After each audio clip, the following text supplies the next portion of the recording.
Last time I came to you, I covered how to play this game alone. Now it's time I discuss how you play as a member of a team. Before I continue, you need to walk in with some realistic expectations. If you are playing with people you don't know, do not set unreasonably high hopes for them. You shouldn't be upset if they don't work exactly to your liking. You have literally never played with them before. There is, however, another side of that. You don't have to remain there if they are being irritable in one sense or the other. It's rude to leave, but if somebody's team killing you or being a dick, you're not obligated to behave well for them. What I'm trying to tell you is you aren't always going to get the perfect team, and naturally it's preferable to bring your own friends because you're more likely to come out of your shell and speak to them. But just give folks a little bit of your patience. And with that out of the way, we can move on to the video. The foundation of any good team is structure, because we are only as strong as our weakest link, as I'm sure you've heard plenty of times before. So we want to fortify that link as much as we possibly can. You'll want to have everyone prepared to fulfill a certain role so that there are no holes in your gameplay. Have everybody discuss what they will be using prior to entry, anywhere from armor to stratagems. The last thing you want to do is enter a match under-equipped. Try to avoid too much overlap. For example, you do not need 42 EMS strikes. Do not, however, fall under the impression that a singular anti-tank launcher is gonna be enough for a group of 4 people either. It's all about balancing things. Have at least 2 members, if not more, capable of destroying heavily armored targets. This brings us on to the topic of team weapons. The stars of the show with team weapons are the recoilless rifle and the spear. The autocannon is not bad by any means, but it's not a weapon worth immobilizing 2 people for a giant payout. If you are going to come grinding to a halt, make it over something valuable. I don't know about you, but a sustainable weapon that can rip ships out of the sky and turn tanks into nothing more than a smoldering metal carcass seems worth that value to me. Bear in mind, that may change in the future depending on weapon nerfs or buffs, but the concept remains the same of getting the value out of the gun you're using if it takes up 2 people.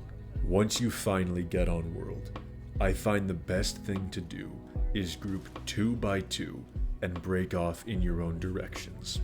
You should do this for several reasons. Firstly, and most obviously, you cover more ground.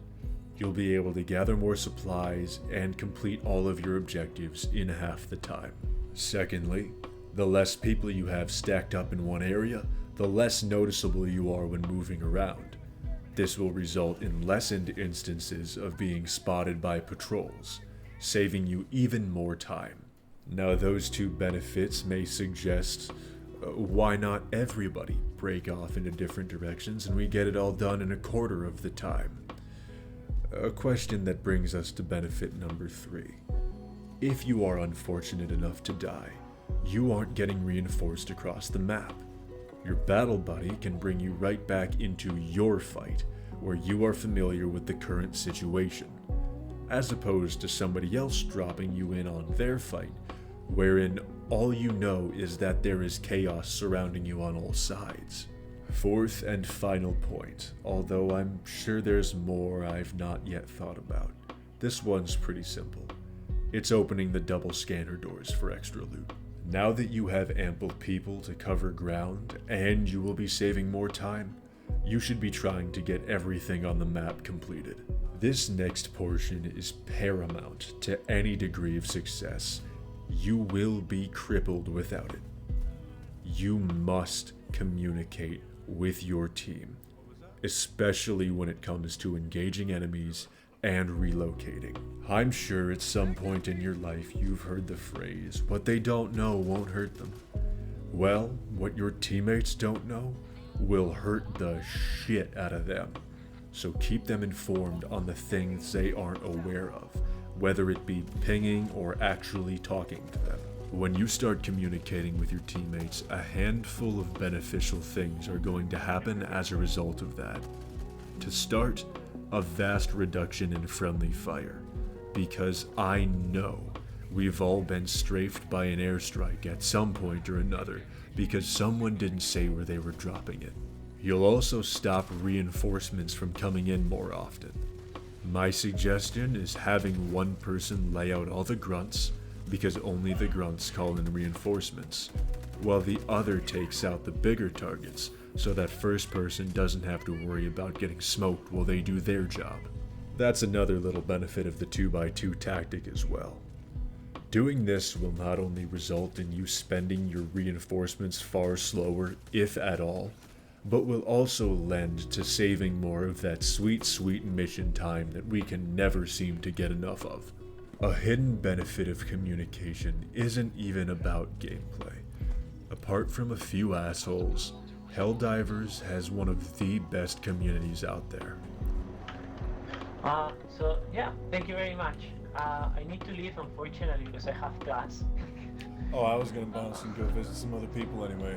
You have a good time. It was nice meeting you. Same thing. Have a nice day. Bye. If you talk with your teammates, I'm willing to bet by the end of the day, you will have gained yourself some quality friends. And that is more valuable than any information I could ever give you, apart from this next portion. Now, despite saying in several instances something was the most important topic, this next lesson is truly priceless, and it applies to every game that you will ever play. Make sure the people in your squad, including yourself, are having fun, and speak up if you're not. Don't fall into the mindset that you need to play on max difficulty to enjoy things. Going to those lower difficulties and screwing around, helping some random beginner that's struggling with an SOS, doing something intentionally harmless and stupid, whatever it may be, do it to keep yourself entertained. There is a lot of chaos and dynamic elements in this game, and it's easy to get lost in the grind and forget why you were here in the first place.